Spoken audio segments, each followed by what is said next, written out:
আপনি জানেন কি পৃথিবীতে এমন একজন ব্যক্তি ছিল যার বয়স ছিল ৩,৫০০ বছর? ওই ব্যক্তির নাম ছিল আউস ইবনে উফ।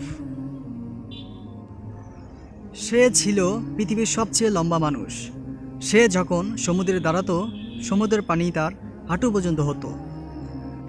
সে সমুদ্র থেকে মাছ ধরে সূর্যের তাপে রান্না করে খেত। এতে হয়তো বুঝতে পারতেছেন যে সে কতটুকু লম্বা ছিল।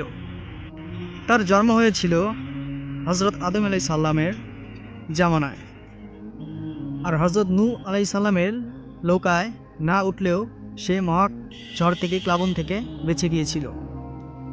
কিন্তু কিভাবে সে বেঁচে গিয়েছিল, যেখানে মহাপ্লাবনে সমস্ত কিছু তছনছ হয়ে গিয়েছিল?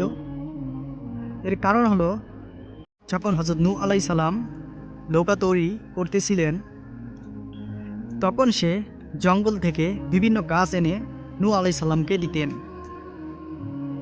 এর কারণে আল্লাহ তাআলা খুশি হয়ে তার উপর মহাপ্লাবন থেকে তাকে রক্ষা করেছেন। সে হজরত আদম আলাই সাল্লামের জামানা থেকে হজরত মুসা আলাই সাল্লামের জামানা পর্যন্ত বেঁচে ছিলেন। মানে সে ৩৫০০ বছর জীবন পেয়েছিল। আর যখন তার অত্যাচার বেড়ে গিয়েছিল, হজরত মুসা আলাই সাল্লামের হাতে তার মৃত্যু হলো। আল্লাহু আকবার। ভিডিওটি ভালো লাগলে লাইক অ্যান্ড সাবস্ক্রাইব এবং শেয়ার। ইসলামিক ভিডিও পেতে আমাদের চ্যানেলটি সাবস্ক্রাইব করে সঙ্গেই থাকবেন। আল্লাহ হাফেজ।